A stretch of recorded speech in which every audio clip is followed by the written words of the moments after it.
Les Conf Express s'enchaînent ici en direct du Salon des formations supérieures de l'Orne et j'ai non pas 3 invités mais 4 invités pour cette Conf Express. Ils nous viennent du CFA BTP d'Alençon pour parler du BTS Fluide Énergie Domotique. Alors je les présente dans l'ordre. Alcide Duchemin qui est étudiant, apprenti, on verra, apprenti. Élodie Guillaume qui est enseignante, Julien Douillet qui est du CFA BTP, directeur adjoint si je ne me trompe pas. Directeur adjoint, c'est ça. Et Christophe Guyot, professionnel chez Enerscience à Alençon. Bonjour à tous les 4. Question classique pour débuter, ceux qui nous regardent depuis ce matin le savent. Que souhaitiez-vous faire quand vous étiez petit? Alcide, privilège de l'âge, c'est toi qui normalement la distance était la plus courte. Qu'est-ce que tu voulais faire il y a une dizaine d'années à peu près? Moi, je voulais... Tiens, près ton micro. D'accord, pardon. Moi, j'avais pas de métier en tête. C'est venu après le collège. On m'a conseillé de faire un bac pro en électricité et ça m'a plu, donc j'ai continué. Et donc, tu as enchaîné après avec un BTS, Voilà. tout ça. Donc ça, on va en reparler. Alors, Élodie, vous? Pareil, j'avais aucune idée de ce que je voulais faire quand j'étais au collège. C'est vrai? Ouais. C'est venu après avec le temps et le test de plusieurs métiers. Julien? Alors moi, je voulais être vétérinaire, donc rien à voir avec le métier que je fais actuellement. Voilà, j'ai fait un stage de 3e chez un véto et voilà, je fais complètement autre chose parce que voilà, les orientations et puis les rencontres ont fait que ça a été autrement. Des fois, c'est important aussi de savoir ce qu'on ne veut pas faire. C'est pratique aussi. On cherche tout le temps à savoir ce qu'on souhaite faire et finalement, parfois, éliminer des choses, c'est bien aussi, ça peut aider. Et Christophe, du coup Moi, je voulais être pilote d'hélicoptère. Ah, enfin, j'avais pas eu encore de pilote ou d'astronaute, donc voilà. Bon, ça s'est décidé autrement. Alors, on a amené un objet pour représenter la formation. Alors, moi, personnellement, je ne m'attendais pas à ça. C'est un ordinateur portable. Alors, pourquoi ce choix? Alors en fait, on a fait le choix d'emmener un ordinateur portable pour représenter la programmation des scénarios au niveau des installations domotiques. Plutôt pour les maisons en fait, pour tout ce qui est maison. Alors les prérequis pour rentrer en BTS fluide et domotique, il y a des prérequis. On peut venir d'un bac pro électricité apparemment. Ouais. Donc on peut venir aussi bien d'un bac pro électricité, d'un bac pro dans le domaine du génie climatique. On peut également venir d'un bac STI 2D ou d'un bac général. Et toi, Alcide, c'est venu de quoi cette envie d'aller en BTS domotique fluide? C'est l'aspect domotique peut-être qui t'a séduit dans de l'électricité ou... Moi, suite à mon bac professionnel en électricité, du coup, en fait, on nous avait un peu introduit la domotique. Et du coup, ça m'a plu et j'ai voulu continuer dans ce domaine-là. Et je pense que c'est un métier d'avenir qui évolue tout le temps. Alors pour qu'on comprenne bien, peut-être, soit Julien, soit Christophe, fluide et domotique, ça couvre quoi dans la formation? De quoi on parle au final? Parce que peut-être que ça ne parle même pas à tous ceux qui nous écoutent, la domotique. Oui, alors la domotique aujourd'hui, c'est relativement vaste, parce qu'on parle beaucoup de domotique dans l'habitat. Mais nous, tout ce qui est partie tertiaire, industrielle, on va retrouver la domotique qui va se diversifier plutôt sur tout ce qui est la gestion du confort, on va dire, du bâtiment. Ça peut être la gestion technique du bâtiment, où on va gérer le chauffage, on va gérer toutes les parties éclairage avec de la détection. C'est relativement vaste et effectivement, de plus en plus, on se retrouve sur des équipements qui sont aujourd'hui de plus en plus électroniques et connectés. D'où l'utilisation par nos techniciens de plus en plus d'ordinateurs pour pouvoir configurer tous ces systèmes et pouvoir ensuite avoir la main avec un smartphone pour le pilotage des équipements.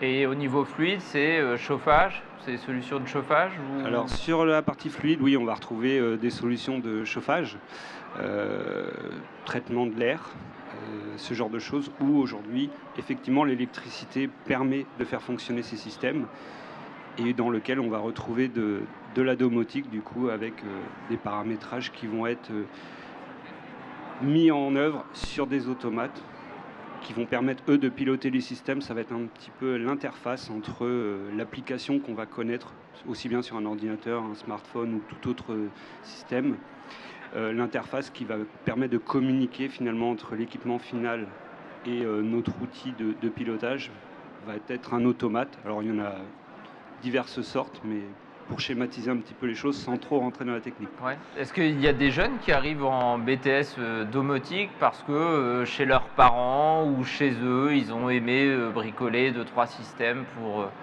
déclencher le chauffage à distance? Est-ce qu'on y vient comme ça ou est-ce qu'on le découvre sur place? Ça dépend, il y a plusieurs profils. Il y a les profils comme Alcide de jeunes qui connaissaient déjà du fait de leur bac et de leur expérience passée. Et il y a des jeunes, oui, où c'est plus parce qu'ils ont vu ça dans la famille ou parce qu'ils ont de la famille qui est artisan et qui leur a fait découvrir. Alcide, toi, ta journée type au CFA, c'est une alternance qui se fait comment? C'est 3 jours, 2 jours, c'est 2 semaines, 2 semaines, c'est quoi le rythme? Alors nous, en fait, l'alternance, c'est 2 semaines à l'entreprise, 2 semaines à l'école. Et voilà, on fait 2 semaines et après ouais, c'est 2 semaines. Et t'es en apprentissage où? Au CFA d'Alençon. Ouais. Et à l'entreprise. Et l'entreprise, ouais. HI Concept en Mayenne, enfin à Mayenne. D'accord.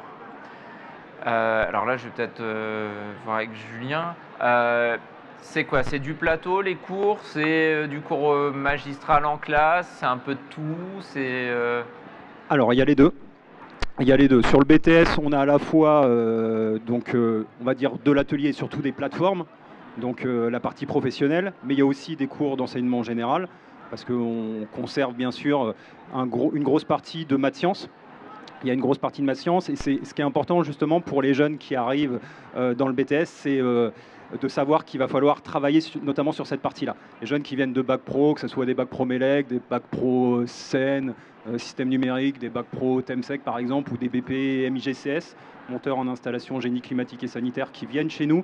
Il va falloir cravacher un peu sur la partie maths sciences, mais rien n'est infaisable. Et en fait, on a un taux de réussite qui est l'an dernier qui était de 92%. Donc voilà, les jeunes y arrivent majoritairement. Donc maths sciences. Après, on a de la partie français. On a aussi de l'anglais. Et puis, on a toute une partie aussi sur de la gestion de projet, enfin l'éco-gestion. Et après, bien sûr, il y a toute une partie d'ateliers qui se répartit à la fois sur la partie fluidique, donc gérée par Madame Guillaume ici présente, sur une partie électricité, puis sur une partie un peu plus domotique. Voilà. Et à la suite de ce BTS-là, les jeunes ont un taux d'employabilité vraiment important. Et puis, le plus souvent, ils vont sur des postes, soit de techniciens de bureau d'études, ou ils vont sur des postes de chargés d'affaires, par exemple. Ouais, ça allait être ma question. Est-ce qu'il y a du débouché derrière, de l'employabilité sur ces métiers-là? Est-ce que chez Enerscience, par exemple, c'est des profils que vous recrutez? Oui, tout à fait. On a déjà aujourd'hui, il me semble, 2 BTS en alternance issus de la formation du CFA de Saint-Paterne, fluide énergie domotique. Effectivement, on est à la recherche tous les ans entre 4 et 5 apprentis du bac pro au BTS. L'année dernière, on a embauché 2 personnes sorties de ce BTS au sein des équipes Enerscience. Et vu qu'on est une jeune entreprise et on se développe, effectivement, on cherche à intégrer des apprentis pour pouvoir les former aussi à notre manière de travailler et puis les intégrer ensuite à notre équipe. Est-ce que c'est une voie royale vers le recrutement après l'apprentissage? Des apprentis que vous auriez chez vous, que vous gardez après?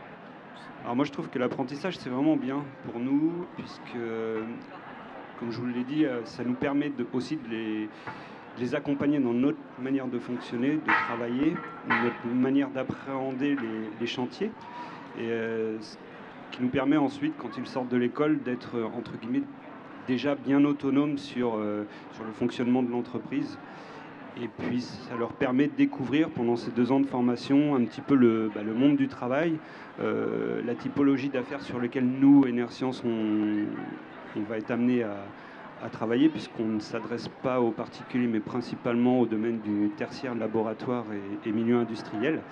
Donc c'est un domaine complètement différent de l'habitat. Et certains peuvent y trouver des vocations.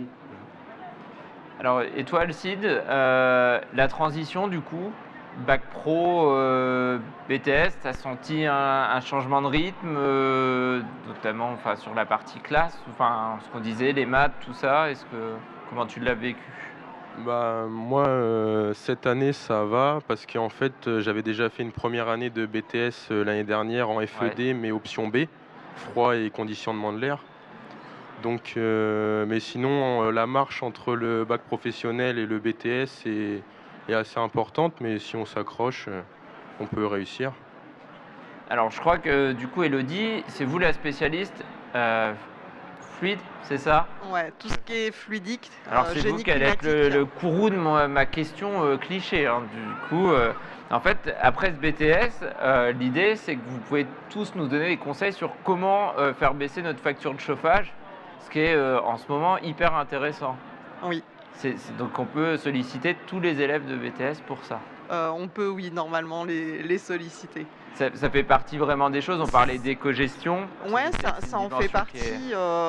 On a toute une partie où on travaille en fait sur le chauffage et du coup sur les déperditions. Donc, savoir aussi quelle température il vaut mieux mettre dans une maison, ce genre de choses. Donc, on le fait aussi bien sur l'habitat qu'après dans le tertiaire ou autre.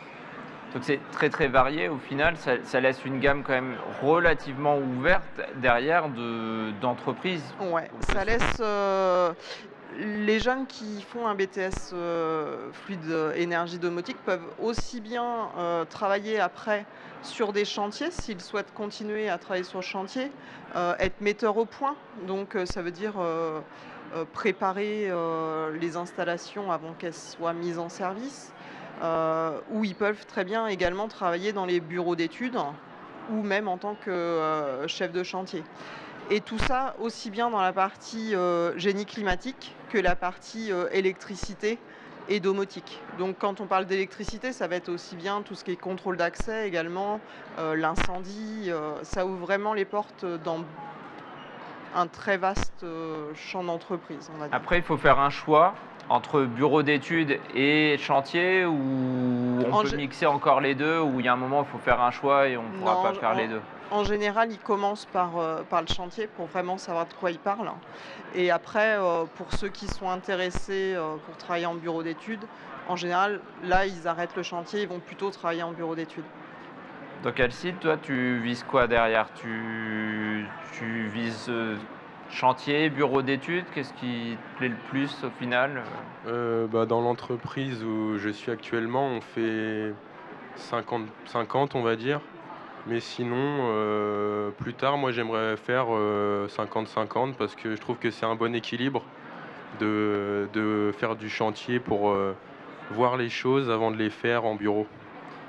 Et peut-être que question pour Julien, du coup, sur les profils qui sont sortis là dernièrement, est-ce qu'on a des jeunes qui ont créé aussi leur structure derrière après le BTS? Est-ce que c'est quelque chose qui est envisageable de se mettre à son compte pour développer Alors, c'était la question piège. Ouais, non, il n'y a pas de souci. À ma connaissance, mais je me retourne aussi vers Elodie, on se confirme les choses. Mais à ma connaissance, je ne crois pas qu'il y ait encore de jeunes. Mais le BTS est encore assez récent parce que c'est la 5e année. C'est la 5e année, la 5e promotion. Donc c'est encore tout récent. Donc c'est-à-dire que les jeunes qui sont arrivés à 20-22 ans, en ont, allez, on va dire 27 pour tout au plus. Ils auraient pu mettre en place une entreprise, en tout cas, mais je ne crois pas, à ma connaissance, qu'on en ait eu pour le moment. Mais ça ne devrait pas tarder, parce que Alcide me disait tout à l'heure que c'était dans ses projets peut-être les plus secrets. C'est plus le cas maintenant. Qui ne sont plus secrets maintenant. Non. C'est quelque chose qui t'attire en fait de créer ton... Pas pour tout de suite. J'aimerais d'abord avoir mon BTS, ensuite peut-être faire 1 an de licence professionnelle. Ensuite, faire de l'expérience et qui sait un jour créer ma propre entreprise dans ce domaine-là. Et moi, ça m'intéresse. Est-ce que quand tu es rentré en bac pro, après le collège, t'imaginais aller jusqu'en licence pro éventuellement? Est-ce que c'est un truc où tu t'es dit, bah, je vais faire mon bac pro et puis après, je verrai ou... Je voulais vraiment faire des études supérieures, on va dire. Parce que maintenant, un bac pro, ça suffit plus, on va dire. C'est vraiment pour faire de la main-d'œuvre. Toi, tu avais envie d'aller au-delà, en tout cas. Voilà. Alors, question piège, ça c'est pour les professionnels en général. Sur l'employabilité derrière, est-ce que vous avez des besoins? On a compris que oui tout à l'heure, mais la question piège, elle est sur quel niveau de rémunération je peux espérer après le BTS? Alors, effectivement, les niveaux de rémunération, donc nous, dans le bâtiment, on se base sur les grilles du bâtiment. C'est ce que tout le monde me dit. Voilà. Tout le monde se réfugie derrière les toujours grilles. une base. Pour autant, ce qui compte pour nous, entrepreneurs, c'est aussi l'investissement de chacun. Et nous, on a la politique chez Nerscience de rémunérer les gens par rapport un petit peu à leurs compétences techniques et puis aussi leur autonomie. C'est sûr qu'on a différents profils. On peut avoir des compagnons, des chefs d'équipe, des conducteurs de travaux, des chargés d'affaires. Tous ces gens-là peuvent être issus aussi bien d'un bac pro que d'un BTS. Donc effectivement, l'ancienneté compte aussi. Donc c'est difficile de vous donner un salaire fixe comme ça aujourd'hui. J'arrive pas à avoir des chiffres. Mais non, c'est parce que je vous dis, ça dépend beaucoup de l'expérience de chacun. Moi aujourd'hui, on a embauché nous des BTS qui avaient déjà d'autres BTS, qui avaient déjà des années d'expérience au sein d'entreprises. Quand vous les embauchez sortis de BTS et qu'ils ont déjà travaillé pendant 2 ans chez un artisan, ils sont vraiment très autonomes. Et là, oui, ils peuvent prétendre à des choses différentes de quelqu'un qui sort tout simplement du cursus scolaire. Je souligne l'exploit d'avoir réussi à me dire qu'on gagnait plus, mais sans savoir de quelle base on partait. Mais tout le monde le fait pour donner depuis ce l'envie, matin. J'ai eu qu'une personne qui m'a donné un chiffre. Mais je vais y arriver, j'ai jusqu'à 17h30, j'y arriverai peut-être. Le temps passe très vite. Est-ce qu'on a des questions parmi le public dans le micro qui se promène? Est-ce qu'on avait des choses sur les réseaux, sur Twitch et sur Facebook? Je me tourne vers la régie qui me fait signe que non. Alors, exercice de conclusion assez difficile puisque je vous laisse 30 secondes pour me convaincre de rejoindre le BTS à la rentrée et de candidater sur Parcoursup pour rejoindre le CFA BTP. Donc, je ne sais pas qui veut se lancer dans l'exercice des 30 secondes. Alors moi, en tant que chef d'entreprise, ce que je peux vous dire, c'est qu'aujourd'hui, toutes les entreprises du milieu de l'électricité recrutent. Donc aujourd'hui, aller vers une formation où vous êtes sûr de trouver du travail à la sortie, je pense que c'est une réflexion à mener, mais au moins vous savez que derrière, à la sortie, avec ce diplôme, vous trouverez forcément un employeur. Pour ma part, je suis le premier à proposer voilà, des offres d'emploi qui sont en ligne actuellement sur notre site internet, sur Facebook, LinkedIn. On essaye de communiquer, de partager au maximum. Parce que pour moi, le recrutement, il démarre déjà au niveau de l'apprentissage. Donc regardez les offres sur internet et là on aura peut-être la grille de salaire en plus. Exactement, ouais. Je vais y arriver. Et Julien, il vous reste 15 secondes. Ouais. Bon, moi je rejoins Monsieur Guyot effectivement sur le marché de l'emploi qui est plutôt porteur actuellement. Moi à ça je rajouterais qu'on a un beau CFA, donc Plaine Saint-Gilles à Saint-Paterne, avec des équipements vraiment dernière génération. On a voilà, des formateurs qui sont motivés pour encadrer cette équipe. Et puis voilà, on a un hébergement, une restauration. On peut accompagner les internes sur le temps du soir. Voilà, on a tout ce qu'il faut pour y arriver sans aucun souci. Et les chiffres le montrent parce que voilà, l'insertion est là et le taux de réussite est là également. Et donc juste peut-être dire qu'il y aura sûrement des portes ouvertes début d'année 2022 pour découvrir aussi le CFA, voir tous ces équipements, c'est encore mieux de les voir en vrai. Ouais, exactement. Trois dates de portes ouvertes. La première qui s'adresse notamment au BTS, qui est le 29 janvier de 9h à midi. C'est un samedi matin. Et ce qui est bien fait, c'est que tout le monde quasiment fait ses portes ouvertes le même jour à Alençon. Donc si vous venez Exact. à Alençon, vous pourrez visiter différents établissements. Voilà. Je vous remercie tous les 4 d'être venus jusqu'à nous. Et pour le public, on se retrouve d'ici quelques instants, minutes, en direct du Salon des formations supérieures de l'Orne. À tout à l'heure.